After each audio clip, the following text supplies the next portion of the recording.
Welcome, dear viewers, to this week's episode of Conversations with the Career Doctor. This weekly podcast about all things career for primarily women professionals is intended to help build the health of your career, heal your career ailments, and strengthen your career fundamentals. Listen, be part of the story, and be your own career doctor. This week's career doctor who's featured is Ms. Suma PN, Senior Director Human Resources at Otis India.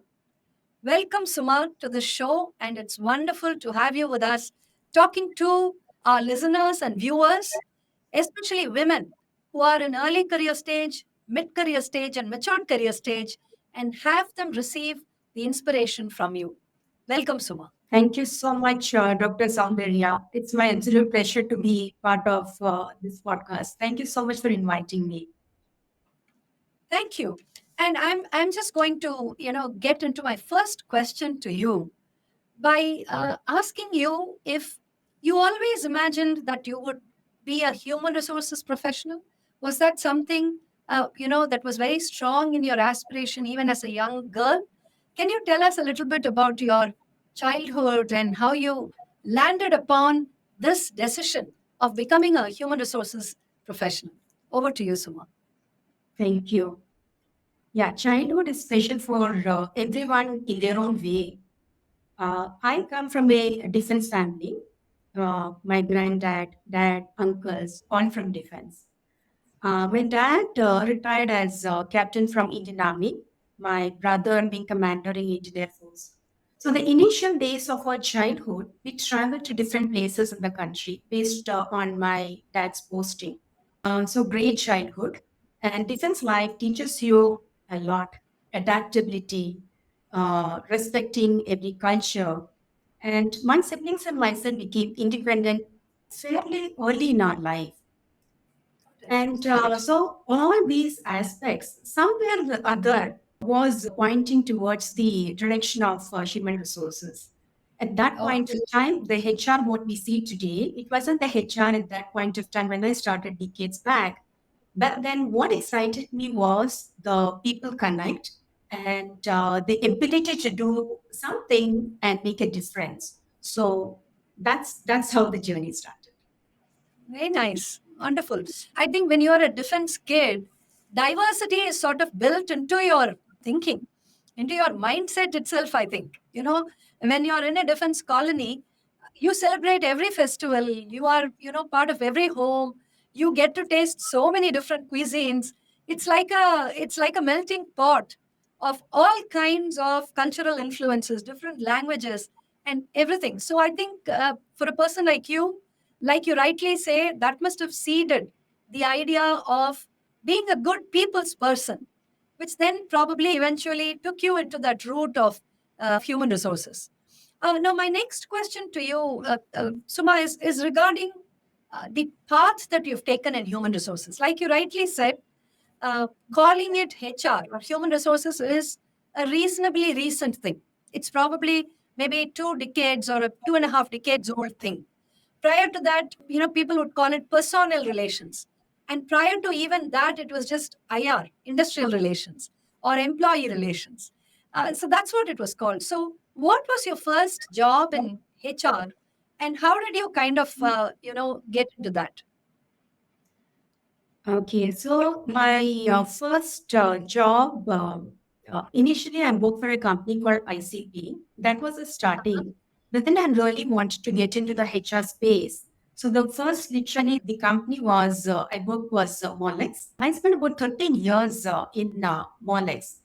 Oh, And yeah, so my professional journey during the last few decades gave me immense opportunity to contribute in various industries: manufacturing, tooling, global engineering, shared services, consumer. And my responsibilities grew steadily. And I handled the operations across geographies, M&A, integrations, divestitures, wow. and business transformation. So that's when you know The scope of human resources is just not limited to a small area, but it connects with the wider business.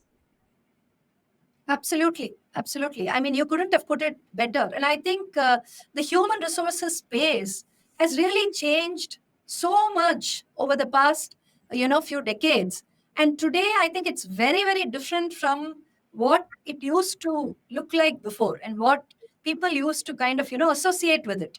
In fact, I think one of the most important changes that is sweeping across, the arena of HR is the way artificial intelligence has kind of, really come in and established its hold over many, many processes in the HR space. So I really wanted to ask you, do you think that, especially with your wide and vast experience within the HR, IR kind of space, do you think artificial intelligence is going to make a lot of change to the way we see HR? Certainly, as you very rightly said, HR as a function has evolved over the last 2 decades. And with AI, we can personalize the experience of our different stakeholders, be it Oh, customers or the vendors and suppliers we work with, the colleagues or the employees, people manager, and HR professionals. So the way we connect and communicate our programs and policies have changed with AI. Today, each one of the employees have ease of access of their data.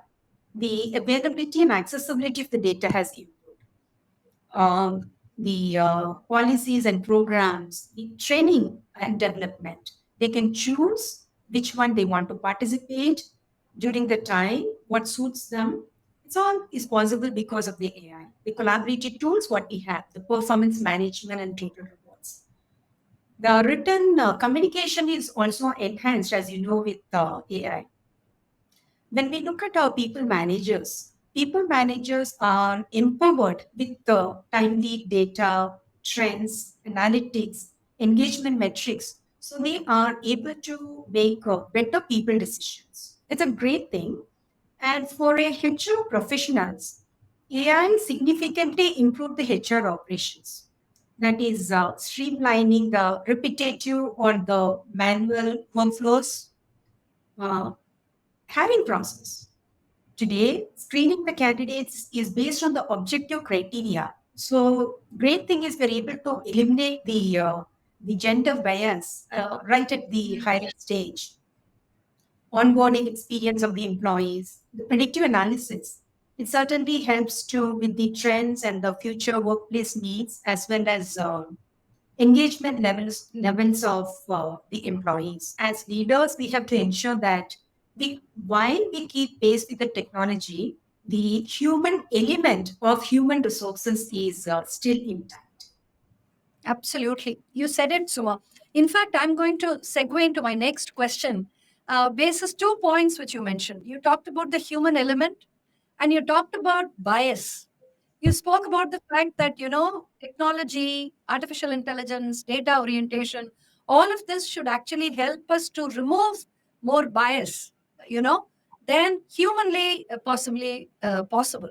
So I'm going to ask you, diversity, equity, and inclusion is one way of ensuring that the workplace culture is really strong, robust, cohesive.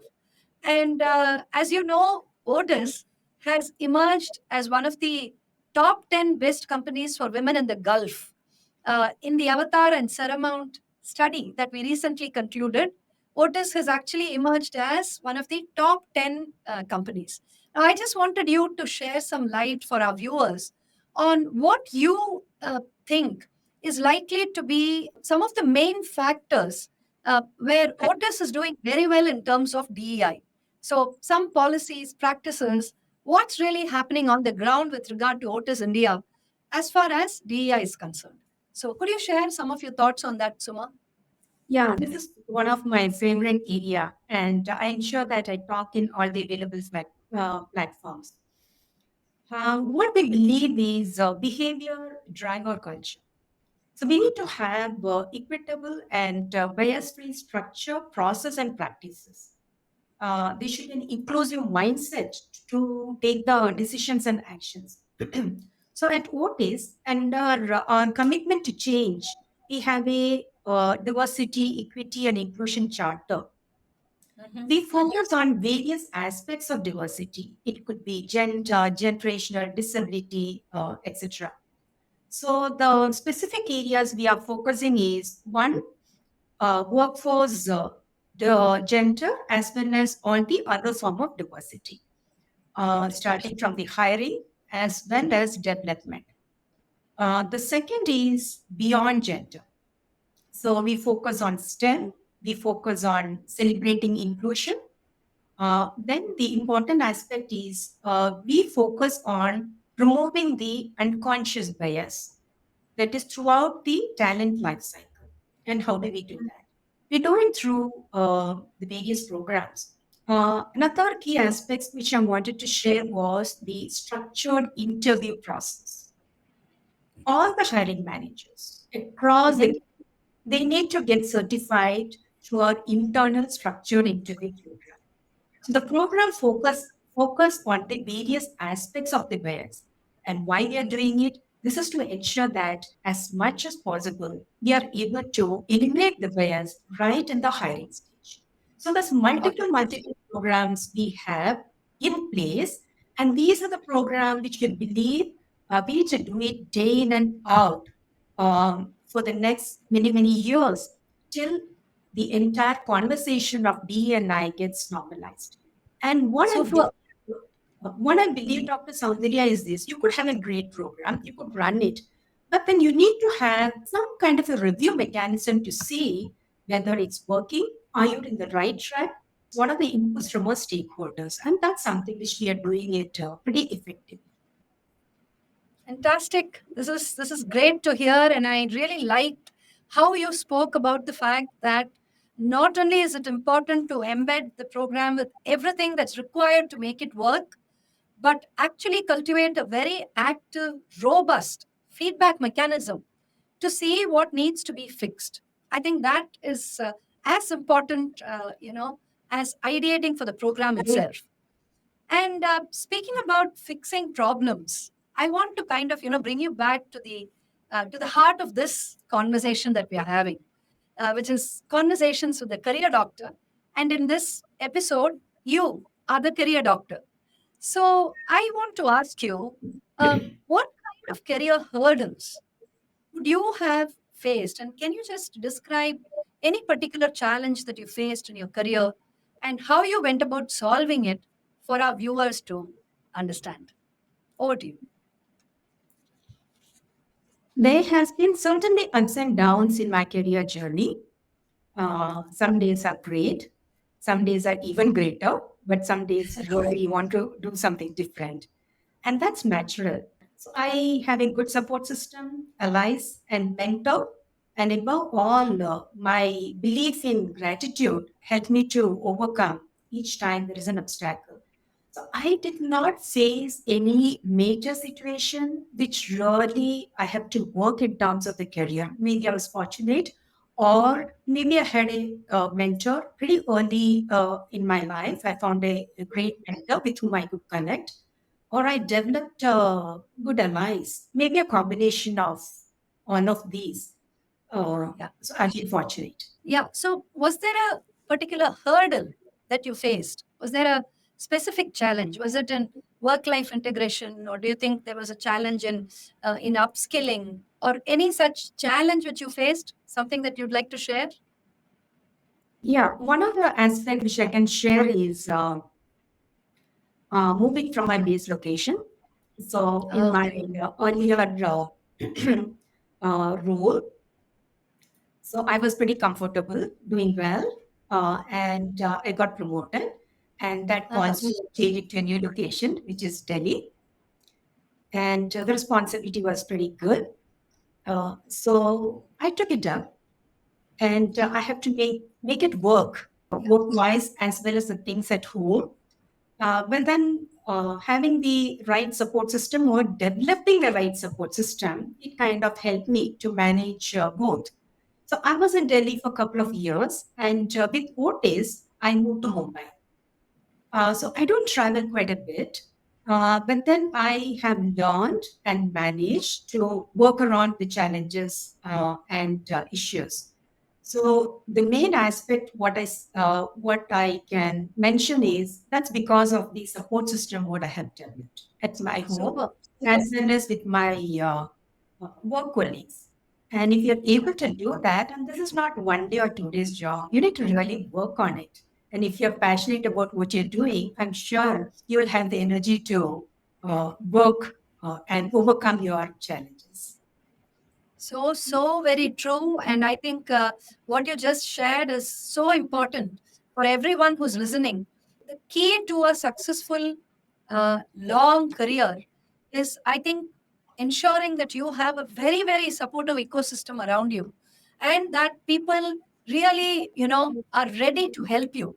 And you mentioned this, and we also have a name for it here at Avatar. We call it the work family and the home family.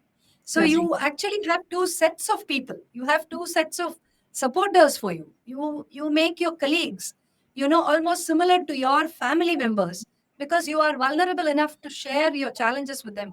And in the same way, your family members are almost like colleagues because they know exactly what's going on in your professional life. I think that's so very true and so very important.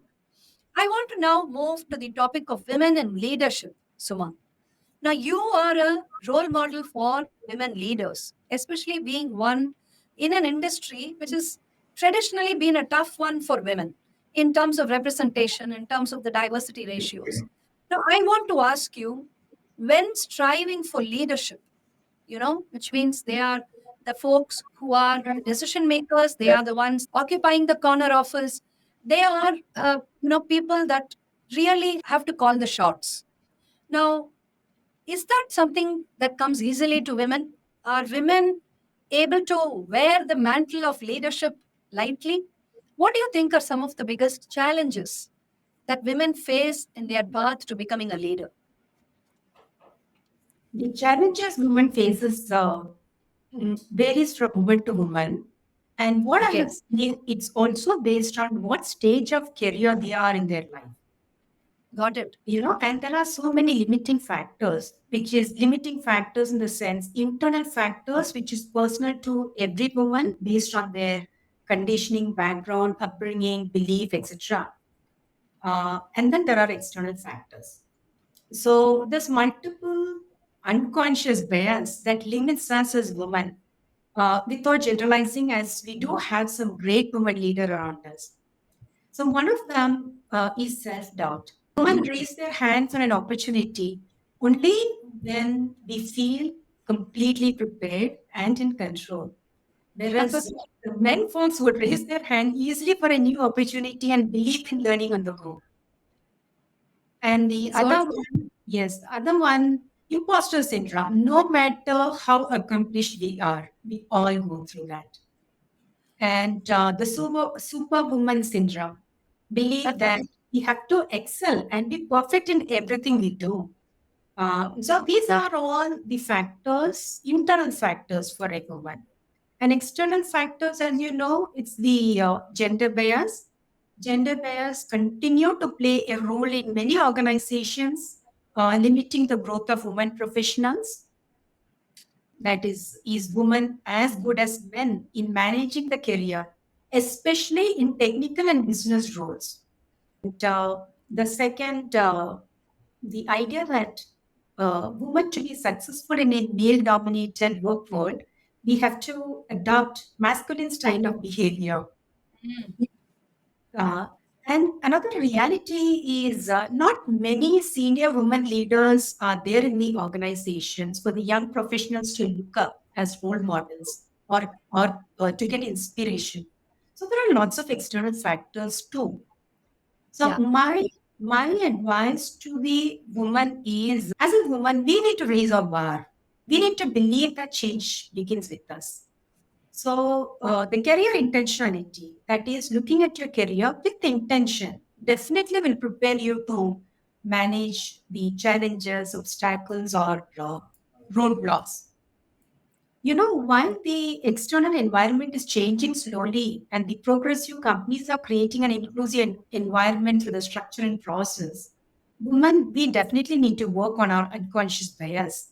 It's so very important to understand our own learning styles to manage different people and situations because you cannot use the same solutions for different situations. Very And true. we need to raise our hand when opportunities come. And most of it's a challenging one. So that's exactly what I did in my career. Each time there comes assignment, I was there raising my hand and leading the team. So many times the directions or paths may not be clear, but we need to navigate and lead the team. And that's what the leadership is all about for me. And I spoke about creating the allies and support Yeah. system and the ecosystem around us. Super, super. Very, very well said, Suma. I think you totally nailed it when you said that, first of all, leadership challenges are very individual driven and depending on the stage of each person's life. One more challenge we find is this whole likability trap, that women are very often they get kind of cornered due to this likability trap, which means they are seen as more in need of approval and of people appreciating them, and therefore they tend to be people pleasers. Is this something that you feel is a challenge that women face in your experience? Do you see that around you? Do you see that this conundrum that women have, which is they need to be liked, and therefore to be effective or to be decisive, they may need to take certain decisions which people may not like. So how do women deal with this, Suma? What has been your experience? It's an inherent need of any human being to be liked, Yeah, you know? yeah. So as a leader, as a leader, it's not always possible to take a popular decision and still be an effective leader. So I'm sure there are times one needs to make a decision in the larger interest of the business or the team. And those decisions may be tough and unpopular in the short term. But either way, you get judged.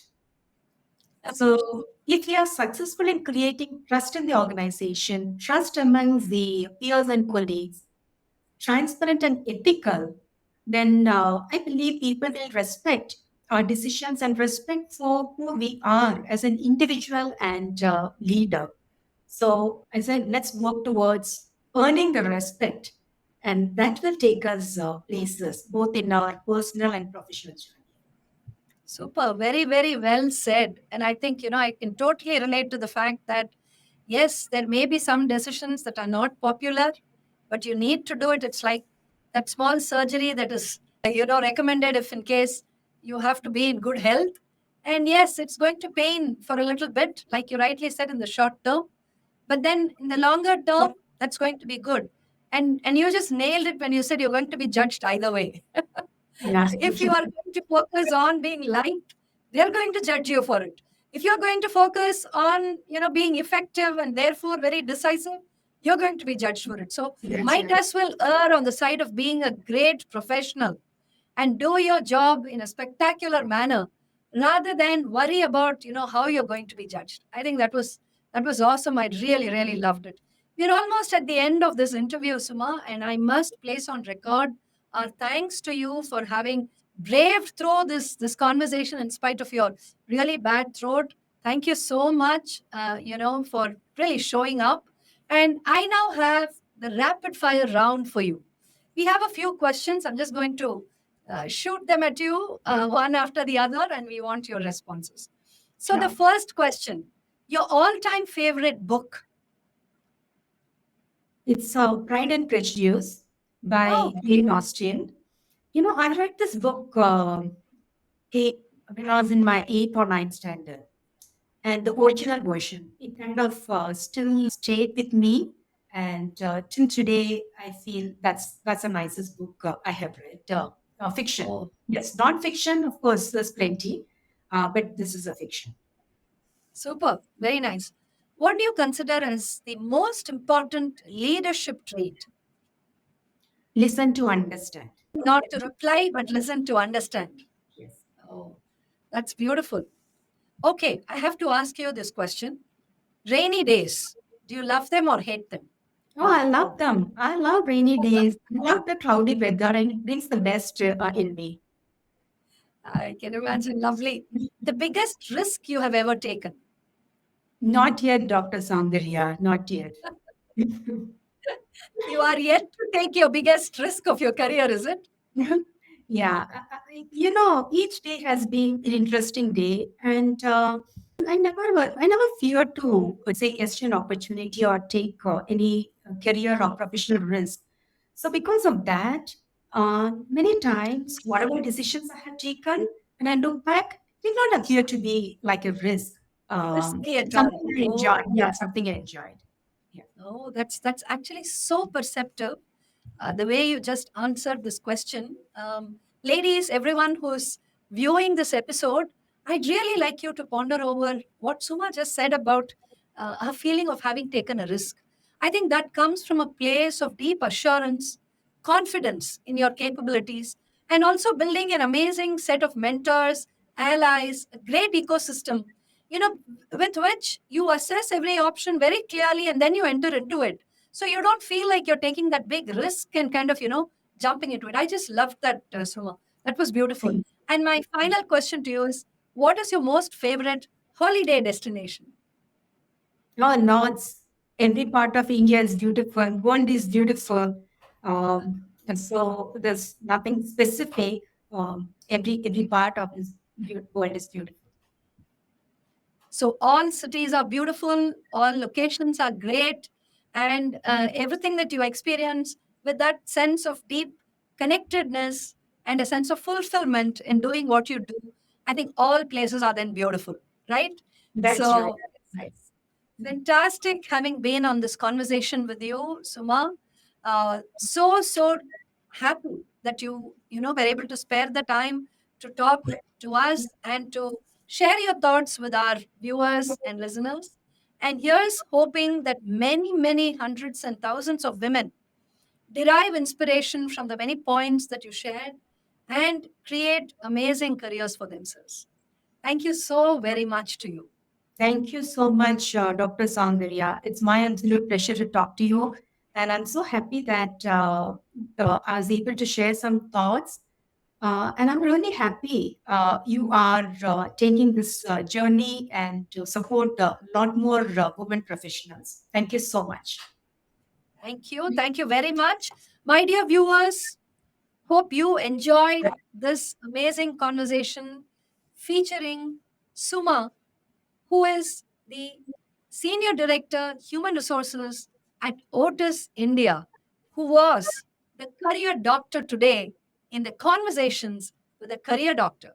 Here's hoping that you fill your careers with lots of wonderful discovery and delight. Thank you.